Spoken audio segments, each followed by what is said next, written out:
Samantala, sina Lightning at Missy ay nagkukumpetensya para sa popcorn sa itaas.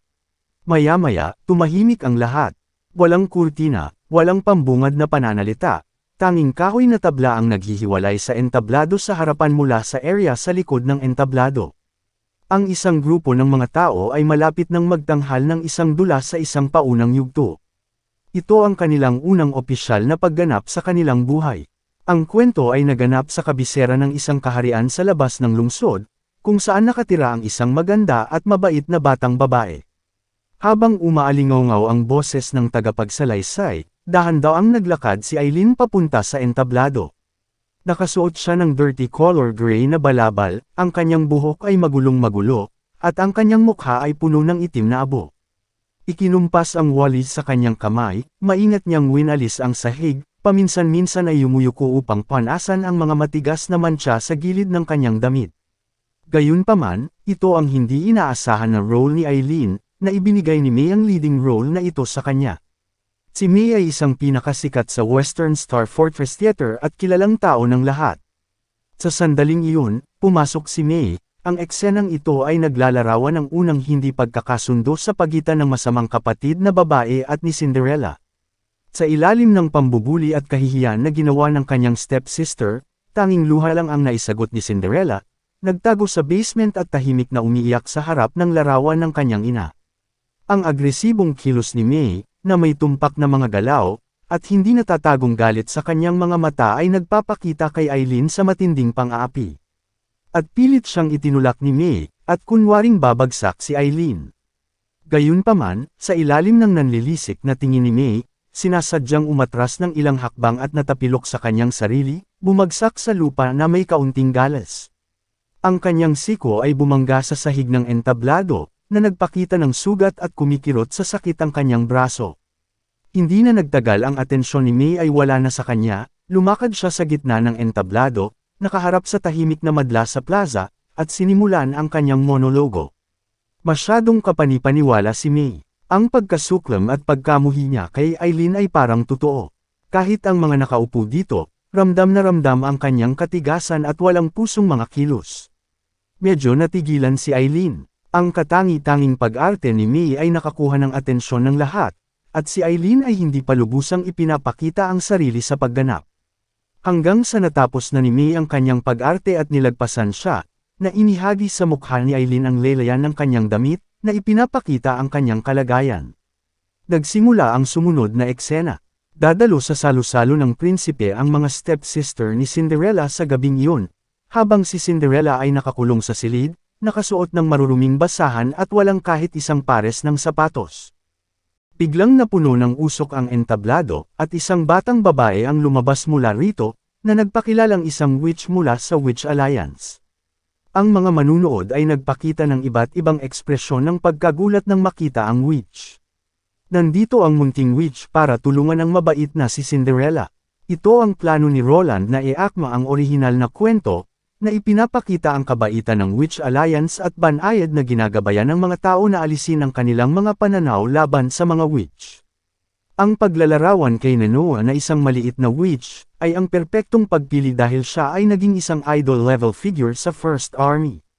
Sa pagkaway ng kanyang kamay, ang munting witch ay nag-conjured ng isang karwahe at isang set ng magagandang evening gown. Ipinaalam ng maliit na witch kay Cinderella na ang mahika ng witch ay kaya lamang tumagal ng hanggang hating gabi. Nagsimula ang sumunod na eksena, naglakad-lakad ang gwapong prinsipe sa kalye na nababagot sa royal banquet. Gwapo ang aktor na gumaganap bilang prinsipe, pero parang masyadong matigas ang kanyang ekspresyon. Nagkomento si Margaret dito, at tumawa si Roland. Sumunod na sumayaw ang prinsipe at si Cinderella sa entablado. Biglang tumunog ang bell, at mabilis na binitawan ni Cinderella ang kamay ng prinsipe at nagmamadaling bumaba sa entablado. Sa pagmamadali niya ay nabitawan niya ang kanyang kumikinang na sapatos. Ang prinsipe ay naghanap sa bahay-bahay sa labas ng lungsod, sa wakas ay nakarating na sa tahanan ni Cinderella. Ang kwento ay nagkaroon ng isang masayang pagtatapos, biglang sumabog ang hiyawan sa buong paligid. Natuwa ang lahat ng masaksihan nila ang yakap ng prinsipe at ni Cinderella. Ang napapanahong pagputok ng kanyan ay tumunog mula sa labas ng entablado, na nagpapataas ng pananabik sa mga manunood. Walang humpay ang palakpakan at hiyawan, na naging maayos na pakiramdam sa pagdiriwang.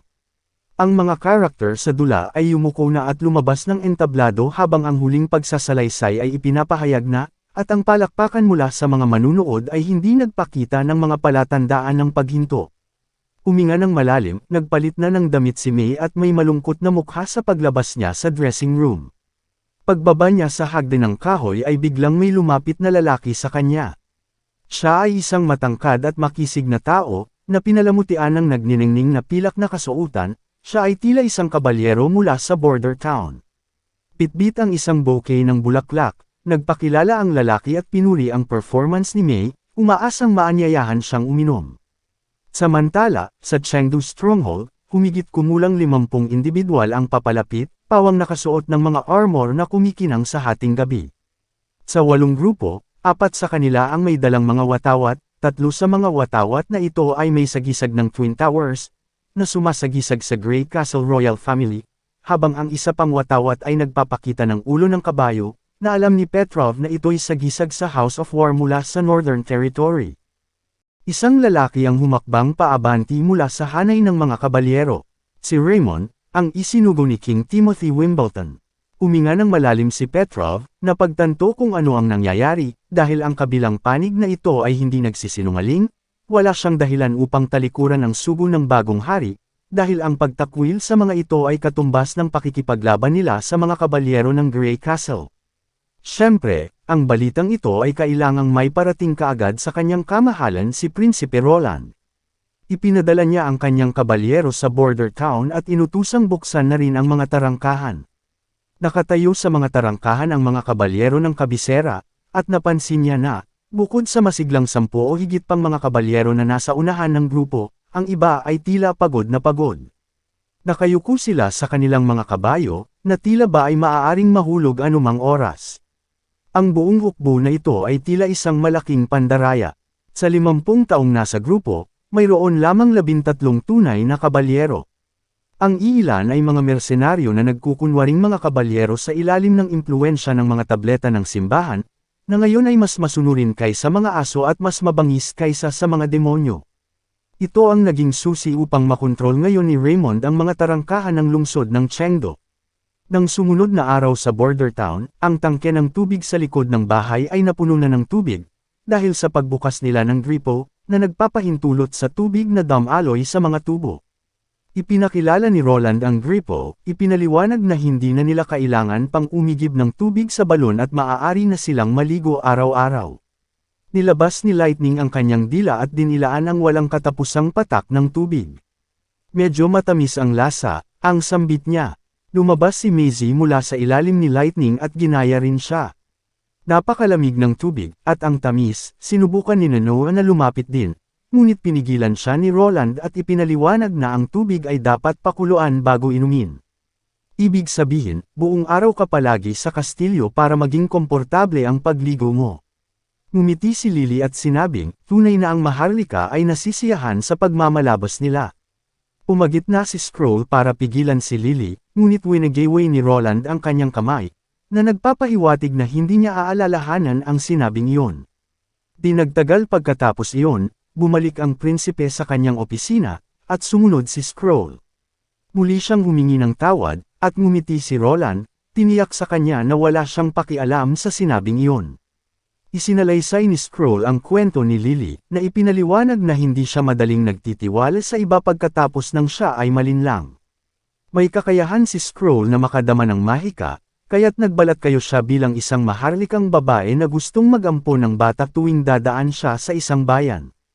Noong panahong iyon, nakakulong si Lily sa isang malayong kabahayan, at nang partikular na sinabi ni Scroll na ampunin siya, tumanggi sila, at sinabing nagbebenta lang sila ng mga dalagang babae sa establishmentong ito. May hinala si Scroll dito, kaya't pinasuri niya kay Nightingale ang mga account book sa lugar na ito. Napag-alaman na sa nakalipas na dekada, may kabuuang 3 witch ang natagpuan sa shelter na ito, at lahat ay ibinente sa simbahan. Ang mga may kaakit-akit na babae ay ibinibenta sa mga maharlika, habang ang mga hindi napapansin ay pinapatay sa kagubatan sa kanlungan. Gayunpaman, nang subukan nila Scroll kunin ang atensyon nila, ang mga batang babae, karamihan sa mga ito ay tumitig sa kanya ng may galit, na para bang hindi nila nais ang kanilang pagkakataon na ampunan ng mga maharlika. Si Lily sa simula ay ganoon din pero dinala nila siya sa kagubatan sa likod ng maliit na gusali. Doon niya nasaksihan ang kanyang mga kaibigan, na sinasabing sila ay pinili ng mga maharlika at umalis sila sa kulungan noong 1 buwan, pati na rin ang ilang nabubulok sa hukay. Mula noon, naging maingat at walang tiwala siya sa mga ordinaryong tao, lalo na sa mga maharlika. Nakaramdam si Roland ng matinding panghihinayang sa kanyang puso, na nangakong hinding-hindi hahayaang maging ganoon ang bansang kanyang pamumunuan. Nanatiling tahimik si Scroll ng mahabang panahon bago tuluyang nagsalita at nagtanong kay Roland. Naging seryoso ang kanyang ekspresyon, at tumingala siya, tumitingin sa paligid, nagtatanong kung naririto din si Nightingale. Nagpakita si Nightingale, nagtanong kung dapat ba siyang umalis. Umiling si Scroll, at pagkatapos ay ibinaling niya ang tingin kay Prinsipe Roland. Inilabas nito ang pahayag ni Roland nung nakaraan tungkol sa pagnanais na magpakasal sa isang witch, at nais ni Scroll na linawin kay Roland na ang mga witch ay hindi kayang magkaanak. Gusto niyang malaman, na ngayon na alam niya na ito, at kung magbabago ba ang isip niya. Hindi inaasahan ni Roland na mag-aalala ang mga witch sa kanyang kasal. Tinanong niya si Scroll kung ang kawalan ng kakayahan ng mga witch na magkaanak, ay maaaring dahil sa ilang mga maling akala lamang. Napabuntong hininga si Scroll, na nagpapatunay na maraming mga halimbawa ang nagpapatunay sa puntong iyon. Kung sa normal na pakikipag-ugnayan sa mga ordinaryong tao o sa ilalim pa man ng pamimilit, walang mga tsansa na ang mga witch ay maaaring magkaanak. Sa isip ni Roland, iniisip niya kung ito ba ay dahil nalampasan ng mga witch ang mga ordinaryong tao, na naging imposible para sa kanila na magbuntis at mag-alaga ng supling kumpara sa mga ordinaryong tao. Gayunpaman, hindi ngayon ang oras para pag-aralan ang ugat nito. Ang tanging bagay na nakakaepekto nito sa kanyang pagnanais na magpakasal sa isang witch, ay ang taong nasa isip niya palagi, si Anna. Bagamat medyo nanghihinayang na hindi siya magkakaanak sa kanya, ang pagmamahal niya kay Anna ay hindi nakadepende sa pagkakaroon ng mga anak. Higit pa rito, bilang isang taong may modernong kaluluwa, ang kahalagahan ng pagkakaroon ng tagapagmana sa bloodline na binibigyang diin ng mga sinaunang tao, ay hindi gaanong mahalaga sa kanya. Bilang isang individual na may sariling hiwalay na buhay, hindi niya itinuturing ang mga bata bilang extension ng kanilang sarili. Sa pagiging emosyonal, maaari niyang tanggapin ng buo ang katotohanan na ang mga witch ay hindi maaaring magkaanak. Ang tanging natitirang hadlang ay ang praktikal na isyu ng isang tagapagmana.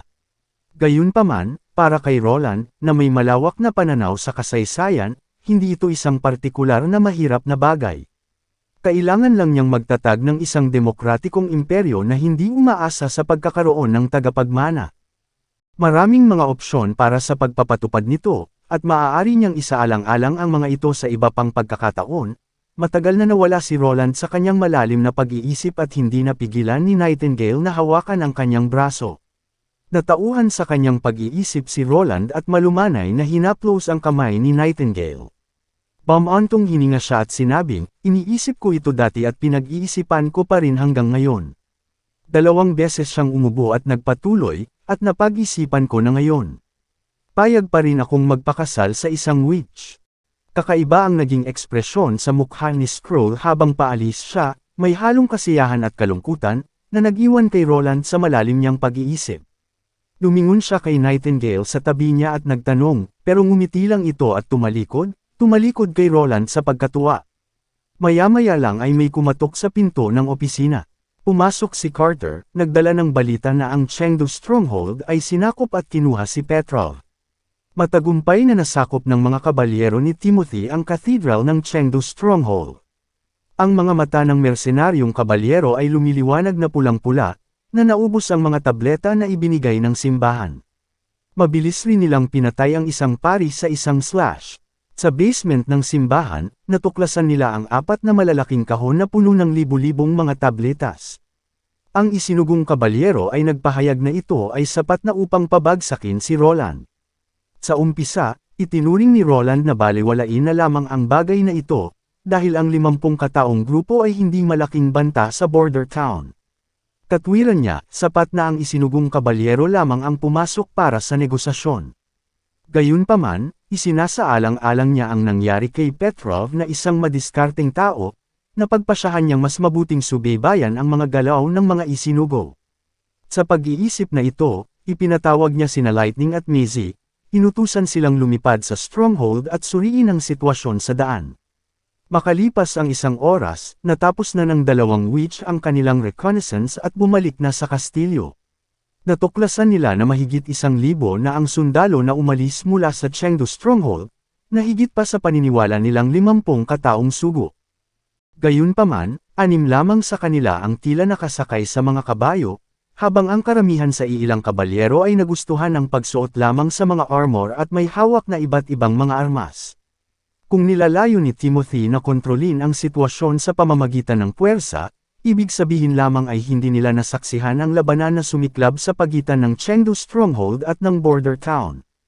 Ang hukbo ni Duke Ryan na meron pang mahigit 200 kabalyero ay hindi natalo ang mga isinugong kabalyero, lalo pat ang mga isinugong kabalyero ay walang wastong kagamitan at mga kabayo. Alam nila ang maraming bilang at mahigpit na seguridad sa stronghold pero sumalakay pa rin sila, nangangahulugan na may tiwala sila sa pagtalo sa mga depensa. Hindi maiwasan ni Roland na isipin ang mga tablitas ng simbahan. Ngayon ay iniisip niya kung ang simbahan ay sinusuportahan siya at pati na si Garcia, na nagpaabot din ng suporta para kay Timothy. Kung ang mga isinugong ito ay may hawak na mga tablitas, ang sitwasyon ay ganap talaga na naiiba. Maaari itong mapahusay ang galaw at kilos ng mga tao kumpara sa mga kabayo sa loob ng ilang oras, habang inaalis rin ito ang takot at sakit sa kanila. Sa madaling salita, ang hanay ng depensa nila ay napakatatag na higit sa 1,000 walang pakiramdam na mga kabalyero, at kung kahit isang kabalyero ay makakapasok sa kanilang depensa, magreresulta ito sa mga casualty para sa First Army. Inutusan ni Roland sina Lightning at Maisie na isama si Nightingale sa kanila upang magbantay at hiniling na obserbahan nila ito mula sa malayo. Habang naghahanda silang tatlo na umalis, pinigilan muna sila ni Roland at binigyang diin ang kahalagahan ng pagprotekta sa kanilang mga sarili. Matapos umalis ang mga witch, nakaramdam siya ng bahagyang pagkabalisa, na napagtanto ang isang malaking pagkakamali na nagawa niya sa kanyang trabaho. Masyadong mahina ang kanyang kontrol sa pagplano sa Chengdu stronghold. Kung hindi dahil sa mga pinadalang mensahero ni Petrov, maaaring sinisisi na ni Roland ang kanyang sarili sa isang sitwasyon kung saan ang kalaban ay nasa pintuan na nila bago pa nila ito mapansin. Sa sandaling makikibahagi na sila sa digmaan ng harapan, ito ay magiging mapanganib para sa First Army. Napaisip si Roland at sinabing, masyado pa akong bata, masyadong wala pa akong muwang. Naisip niya na pagkatapos ng digmaan, kailangan niyang magtrabaho sa kanyang mga intelligence personnel, at gayon din, dapat siyang maglagay ng kanyang private na mga tauhan sa paligid ni Petrov. Sumingit si Anna, ipinaalam kay Roland na hindi ito ang oras para magnilay-nilay. Ang hukbo ng 1,000 tao ay aabutin ng hindi bababa sa 3 araw bago makarating, at kailangan pa rin ng border town ng utos ng prinsipe. Inaliw niya si Roland, sinabi sa kanya na anuman ang mangyari, palagi silang nasa tabi niya.